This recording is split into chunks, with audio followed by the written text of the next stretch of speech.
So what have we got for you today, folks? Yes, it's potato bread and it's really, really scrummy. So we'll get straight down to the recipe. And for your recipe, you want 907 grams of strong flour, 18 grams of salt, 9 grams of improver. That's an option. If you don't want to use it, don't use it. 9 grams of sugar, 28 grams of fresh yeast. Now check the description if you want to see what dried yeast is. Now for potato bread, best to use the water from the potato. And there it is. And that's 600 milliliters. And of course, you'll need to mash some potato up. And the mashed potato is 200 grams. I guess you all know how to make mashed potato. Now, if you don't want a mashed potato, you can just buy instant mash if you want. You can do it that way if you want. In fact, it doesn't really matter which way you do it. And for your mixing, it's the same as my usual recipe. So let's get it into the machine. Right, with this recipe, pop in your water first. So you can pop in your dry ingredients. So just start this up. Just let it turn around a minute or so. That'll be plenty. And just pop in your yeast. And just pop in your potato. And that's it. And we'll mix it for 1 minute to start with. Right, we'll just check the dough. Yeah, that's fine. So we'll continue to mix this now for another 5 minutes. All right, we'll have a quick look at our dough. Yes, that appears to be very, very soft. So what we need to do is add a little bit of flour into that, but not a lot, because we still want it fairly soft. We don't really want it very tight like normal bread dough. Couple of spoonfuls. We'll just mix this around a bit and then scrape it down. Just scrape it down. Right, we'll continue to mix that for another 5 minutes. Right, our dough's ready. Just pop a little spray around the bowl. Just makes it a bit easier to get it out. And that's our dough. Just mold it up into a bit of a ball in the bowl, like that. Now we're going to rest this for around about 10 to 15 minutes. So it just starts to come up. So I'll get this into my little prover, or you can just cover it with a cloth and put it in a nice warm place. Your potato dough's ready. Now don't knock this back, just take it out the bowl as it is. Now we're going to scale this into 2 pieces. It might be a little bit over, well don't worry about that, we'll put it in a fridge and put it into something else. Your loaves want to be 800 grams. So we'll sort of split this down the middle for now. And that's 800. Now don't worry about this. Now this is what we call flavour. This is flavour for your next dough, okay? So if you ever have any left over, always keep it. All you need to do is pop that into a fridge and that'll go into your next dough. So make this into like a sausage. Just fold it over. So you're knocking all the gases out now. Like that. So you can split this into 3 or 4, whichever you decide. But I'll tell you what, we'll go for 4. There and there. They're sort of roughly. Again, do the same with this one. And you'll cut this one into the same. In the middle. Like that. Now you need your baking tins. Now these have actually been pre-greased. We're going to mould these up and lay them in. So they're going to be little sausages all the way along. You can either do it like this, or you can go like this, and then round, and then roll them out like that. Whichever you think's best. Roll them round. Like that, same as just little rolls. You like that, okay? And then roll them out.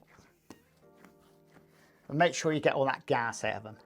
And just lay them in the tin, like that. When they come out, it'll be a nice little pretty pattern. Once again, round and round and round. Then roll them out. again, like this, see? See, very slow motion.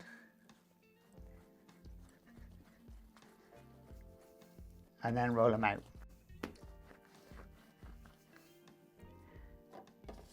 And just pop them straight into your tin. So before they go in the oven, we're going to be egg washing them. So we'll let them prove up a little bit and then we'll egg wash them, because there's no point doing them like this because it looks horrible. But we'll do them as soon as they get up to that, about that high. We'll take them out the prover and we'll egg wash them and put our oven on at the same time. And we'll come back to them in 20 minutes time. So that's our potato bread. All we need to do now is just wash the tops over. They're not ready to go in the oven yet, but just wash them over with egg wash.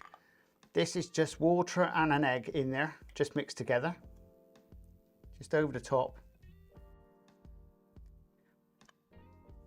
Gives that nice glossy finish. And we'll continuously prove these up now for probably around about another 15 minutes. Your oven temperature wants to be 200 Celsius, fan assisted. So our potato bread is ready. So we're going to get them in the oven. Now we're going to be baking these for around about 25 to 30 minutes, give or take. Don't forget to turn around in the oven halfway through. Potato bread's ready. Well, there you go, folks. Wasn't it nice and easy? Yes, potato bread. Now, I haven't made this recipe for ages. I couldn't even quite find the recipe straight away, and then I remember where I found it, hidden somewhere. You know, you put somewhere safe. Hey, it's a bloke thing. We put some, wherever there's a flat surface, yeah, we'll put some on it. And the same thing is, I'll put my recipe somewhere safe. It amazes me where I can find stuff these days. But getting down to it, this is what I call a really, really lovely loaf. So let's have a quick look at it. Now that, because it's got so much starch in it, it's gonna stay fresher than a normal loaf of bread, full stop. And that is beautiful. This is more like a tear loaf, so we can tear a piece off. So let's tear a piece off and see what it looks like. Oh, that smells good. And there we go. Yep, it looks like a standard white loaf. It does feel nice.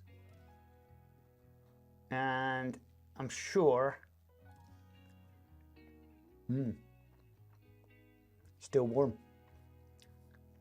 Nice. You can have them as little loaves. See? It's what the old boys used to do. And in the bakery, someone would come in and can I have a small loaf. There you go. Can you actually taste potato? That tastes absolutely lovely. You've got the sweetness of the potato. I know what you're thinking. We only put a little bit of sugar in that. The sweetness is coming through from the potato. It doesn't taste earthy or anything, because someone said to me when they use the potato water, it makes it earthy. It isn't earthy at all. The trick is when you're doing your potatoes, steam them. So you have your potatoes in the top, you have the water in the bottom, and you steam the potatoes. So everything the water doesn't get contaminated. You know, when you do your potatoes and chuck them all in and boil them, your potato water gets contaminated by everything that's on the outside of the potato. But this way, you're savouring it. You get the best bit of the potato left, and then the water drops down, and it's always the best bit. That is absolutely lush. Mrs. Crazy Baker's dying to try some of that. You know, I haven't made it for such a long time.